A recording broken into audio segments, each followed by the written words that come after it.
रहे। टालमटोल की आदत पर विजय पाना अमीरी की दिशा में 7वां कदम। 25,000 असफल पुरुषों और महिलाओं के विश्लेषण से यह तथ्य सामने आया कि निर्णय का अभाव असफलता के 31 प्रमुख कारणों की सूची में सबसे ऊपर था। टालमटोल की आदत, जो निर्णय करने की विरोधी है, एक आम शत्रु है जिसे हर आदमी को जीतना चाहिए।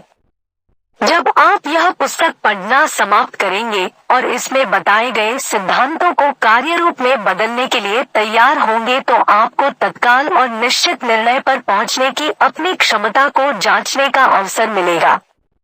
उन सैकड़ों लोगों के विश्लेषण के बाद जिन्होंने दौलत कमाई है और जो 10 लाख डॉलर के पार निकल गए हैं, यह तथ्य सामने आया कि उनमें से हर एक में तत्काल निर्णय पर पहुंचने की आदत थी और इन निर्णयों को अगर बदलना होता था तो वे इन्हें बदलने में जल्दबाजी नहीं करते थे। जो लोग दौलत कमाने में असफल थे उनमें से हर एक बिना अपवाद के या तो निर्णय लेता ही नहीं था और अगर लेता भी था तो उसमें बहुत देर लगाता था, परंतु वह लिए गए निर्णय अक्सर बदल लेता था और इसमें जल्दबाजी का परिचय देता था।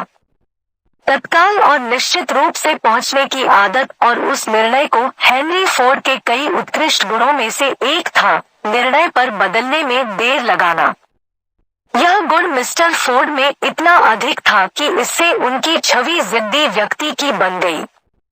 यही गुण था जिसकी वजह से मिस्टर फोर्ड ने अपना प्रसिद्ध मॉडल टी, दुनिया की सबसे बदसूरत कार, बनाना जारी रखा, जबकि उनके सभी परामर्शदाता और कार के कई खरीदार भी इसे बदलने के लिए उनसे आग्रह कर रहे थे। शायद मिस्टर फोर्ड ने इस बदलाव को करने में बहुत देर लगा दी, परंतु कहानी का दूसरा पहलू यह है कि फोर्ड के दृढ़ निर्णय की वजह से ही वे बेहद अमीर बने। इसके पहले की मॉडल में परिवर्तन आवश्यक हुआ।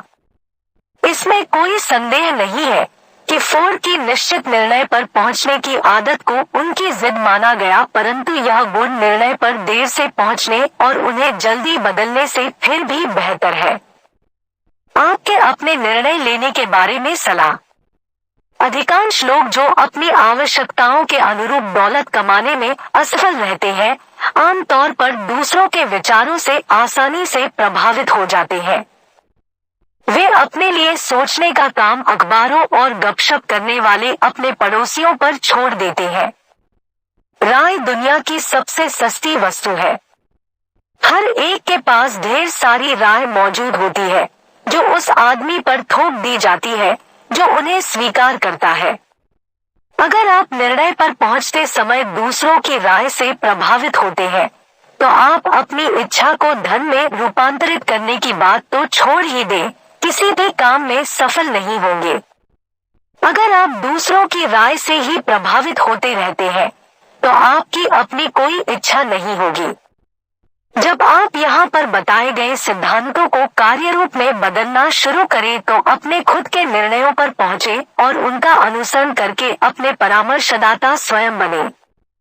अपने मास्टरमाइंड समूह के सदस्यों के अलावा किसी दूसरे को अपने विश्वास में न लें और अपने मास्टरमाइंड समूह के चयन के बारे में बेहद सतर्क रहें ताकि आप केवल उन्हीं को चुनें जो आपके लक्ष्य के प्रति पूरी सहानुभूति और उत्साह अनुभव करते हैं।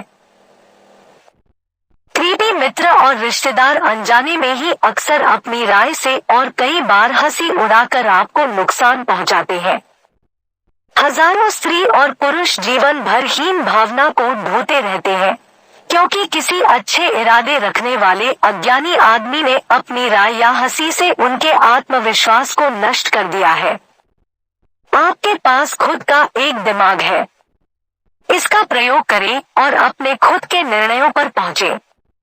अगर आपको अपने निर्णय पर पहुंचने के लिए दूसरों से जानकारी या तथ्यों की आवश्यकता है, जो आपको कई मामलों में होगी, तो शांति से बिना अपने लक्ष्यों को स्पष्ट किए हुए चाही गई जानकारी या तथ्य हासिल कर लें। जिन लोगों में ज्ञान का सिर्फ मुलम्मा परत होता है या जिनका ज्ञान अज्जल गगरी की तरह होता है, वे यह प्रभाव जमाना चाहते हैं जैसे उनके पास बहुत ज्ञान हो। ऐसे लोग आमतौर पर बहुत ज्यादा बोलते हैं और बहुत कम सुनते हैं। अगर आप तत्काल निर्णय पर पहुंचने की आदत डालना चाहते हैं, तो अपनी आंखें और कान खुले रखें और अपने मुंह को बंद रखें। जो लोग ज्यादा बातें करते हैं, वे दूसरा कोई काम बहुत कम करते हैं। अगर आप कम सुनते हैं और ज्यादा बोलते हैं, तो आप न सिर्फ उपयोगी ज्ञान हासिल करने के कई अवसरों से अपने आप को वंचित कर रहे हैं, बल्कि आप अपनी योजनाओं और लक्ष्यों को ऐसे लोगों के सामने भी प्रकट कर रहे हैं जो आपको हराने में बड़े आनंद का अनुभव करेंगे, क्योंकि वे आपसे ईर्ष्या करते हैं।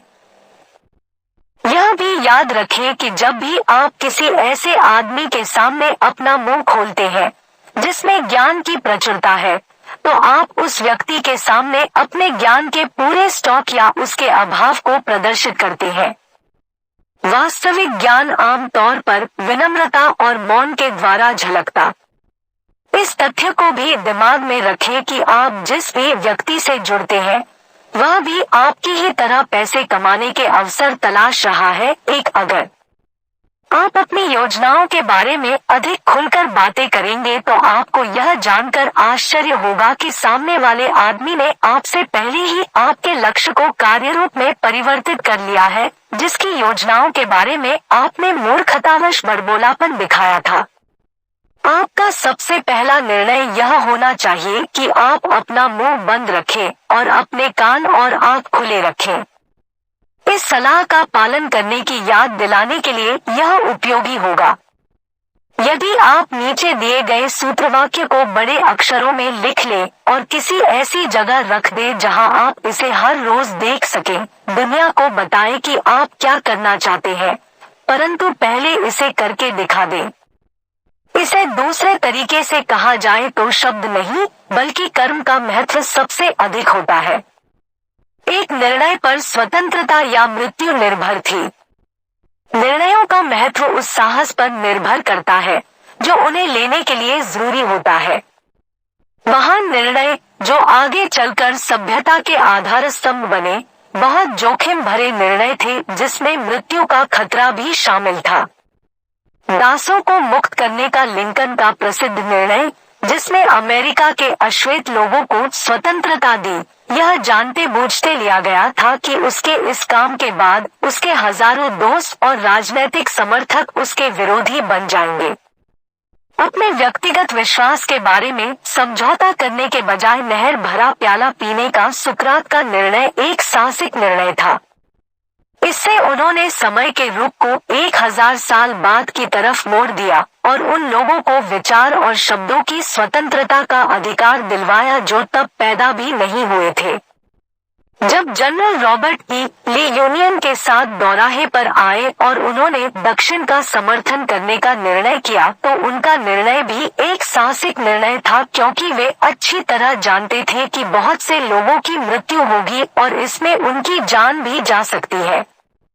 56 लोग जिन्होंने फांसी पर लटकने का जोखिम लिया।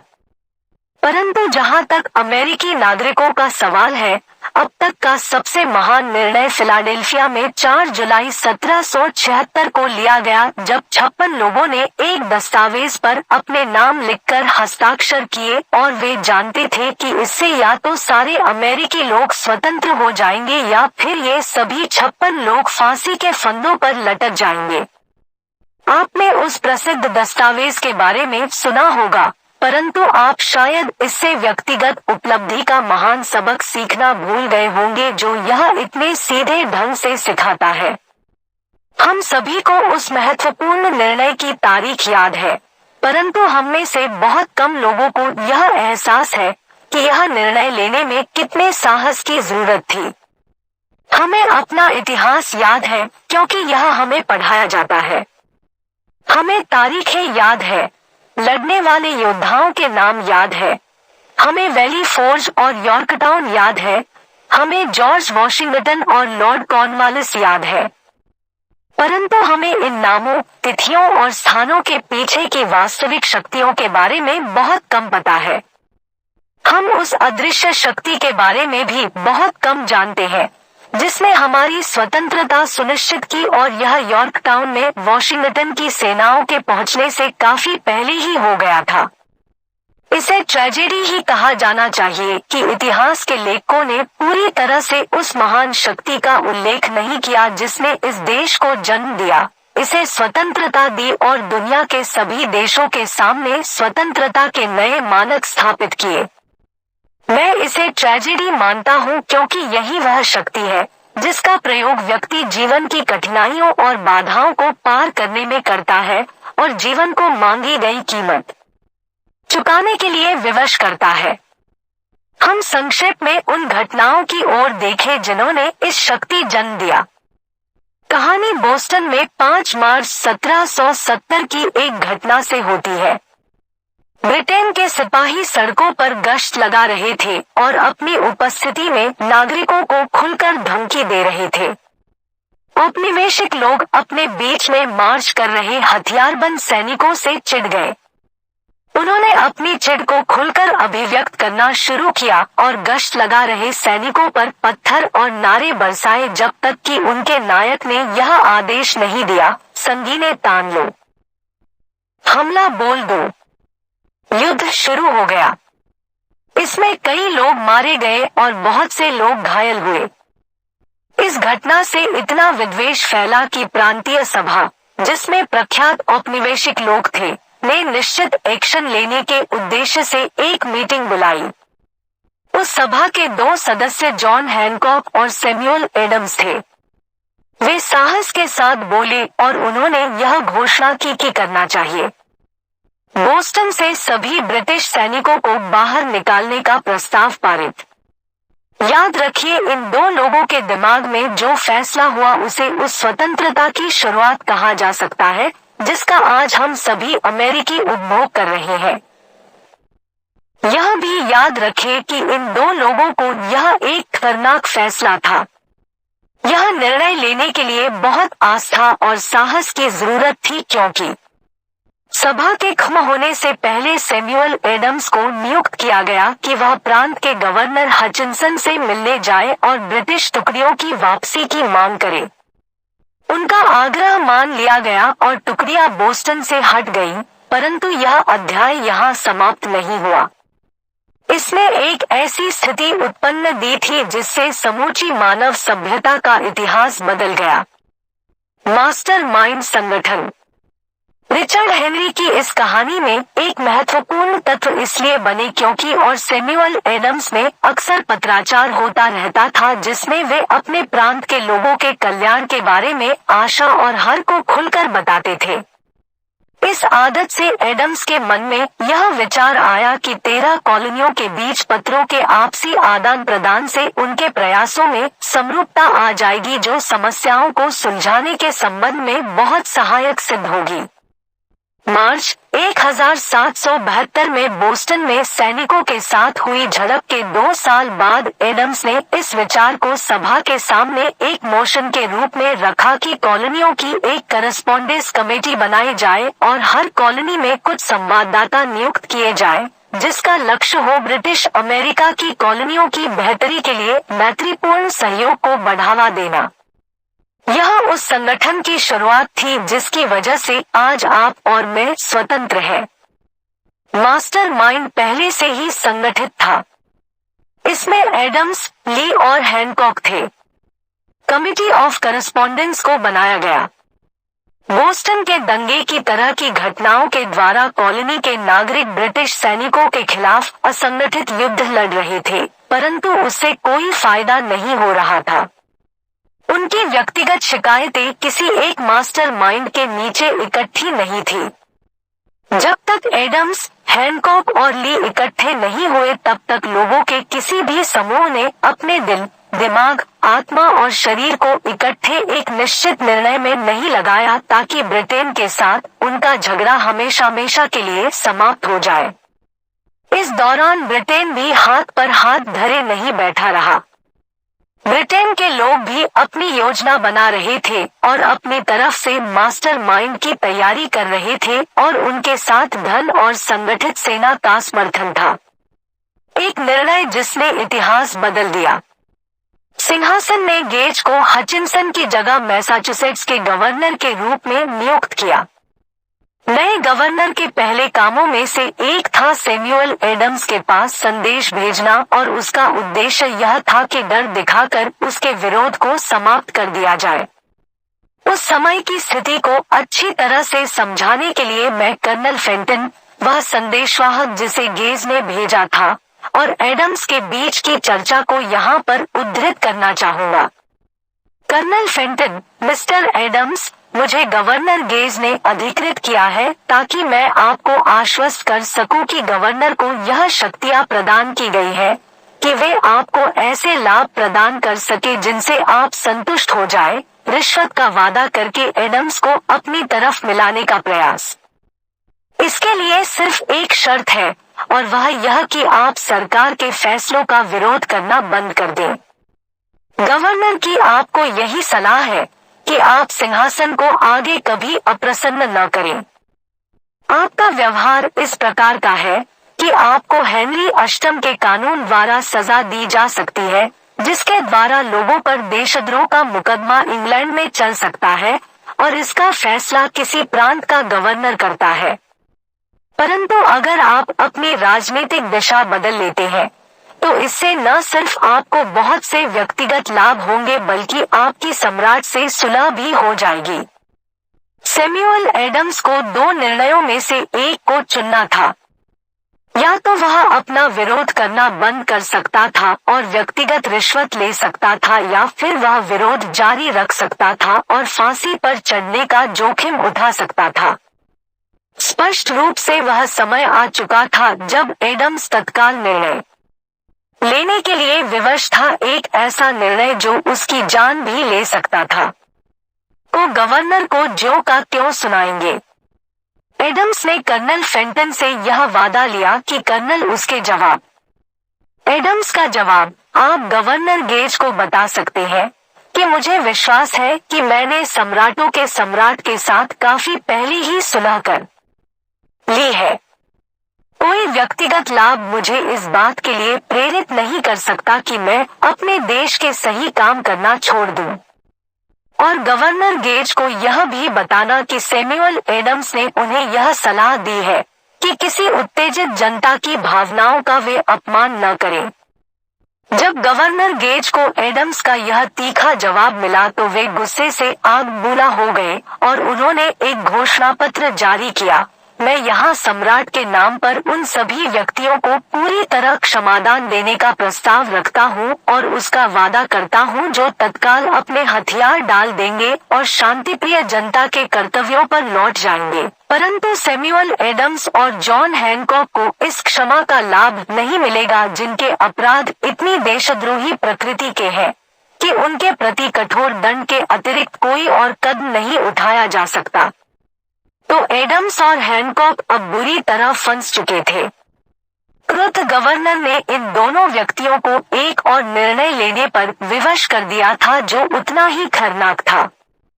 उन्होंने अपने प्रबल समर्थकों की एक रहस्यमय मीटिंग जल्दी में बुलाई। मीटिंग में सब लोगों के आ जाने बाद एडम्स ने दरवाजे पर ताला लगा दिया और उसकी चाबी अपनी जेब में रख ली और सभी उपस्थित लोगों को यह जानकारी दी कि यह अनिवार्य है कि कॉलोनिस्ट की कांग्रेस गठित की जाए और कोई आदमी तब तक कमरा न छोड़े जब तक कि कांग्रेस के बारे में वे लोग किसी निर्णय पर न पहुंच जाए। बहुत रोमांचक माहौल था। कुछ ने इस तरह के क्रांतिकारी कदम के संभावित परिणामों को तौला।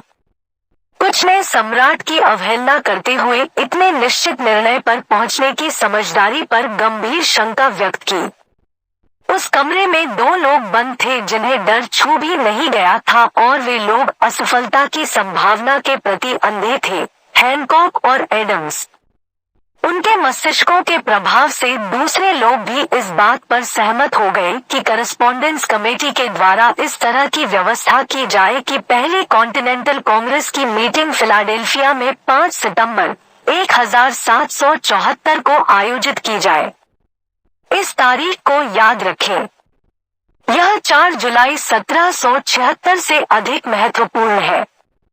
अगर कॉन्टिनेंटल कांग्रेस आयोजित करने का निर्णय न होता तो स्वाधीनता के घोषणा पत्र पर हस्ताक्षर भी न हुए होते। नई कांग्रेस की पहली बैठक के पहले एक और लीडर देश के दूसरे हिस्से में ब्रिटिश अमेरिका के अधिकारों पर संक्षिप्त दृष्टि प्रकाशित करने की कगार पर था। यह व्यक्ति था वर्जीनिया प्रांत का थॉमस जेफरसन, जिसके लॉर्ड डनमोर, वर्जीनिया में सम्राट के प्रतिनिधि से संबंध उतने ही तनावपूर्ण थे जितने हैनकॉक और एडम्स के अपने गवर्नर से थे। उनके प्रसिद्ध अधिकारों की संक्षेपिका के प्रकाशित होने के कुछ ही समय बाद जेफरसन को यह जानकारी दी गई कि उन पर सम्राट के विरोध में विद्रोह करने के लिए मुकदमा चलाया जा सकता है। इस धमकी से प्रेरित होकर जेफरसन के सहयोगी पैट्रिक हेनरी ने साहस के साथ अपने दिल की बात कही और उन्होंने अपनी बात को जिस वाक्य से समाप्त किया वह हमेशा याद रखा जाएगा, अगर यह देशद्रोह है तो फिर आप जितने आरोप लगाने हो लगा लें। इस तरह के लोग कॉलोनियों के भविष्य पर गंभीर सोच विचार करते हुए बैठे थे, जिनके पास न तो शक्ति थी, न ही सत्ता, न ही सैनिक बल और न ही पैसा। इन्हीं लोगों के कारण पहली कॉन्टिनेंटल कांग्रेस शुरू हुई और 2 साल तक रुक कर चलती रही। फिर 7 जून 1776 को रिचर्ड हेनरी ले उठे और उन्होंने अध्यक्ष को संबोधित करते हुए सभा के सामने यह प्रस्ताव रखा। महोदय, मैं यह प्रस्ताव रखना चाहता हूँ कि यह यूनाइटेड कॉलोनियां स्वतंत्र और आजाद राज्य है, जिसका उन्हें अधिकार है और उन्हें ब्रिटिश सम्राट से अपनी दास्ता के बंधन तोड़ लेने चाहिए और ग्रेट ब्रिटेन से सारे राजनीतिक संबंध पूरी तरह से समाप्त कर लेने चाहिए।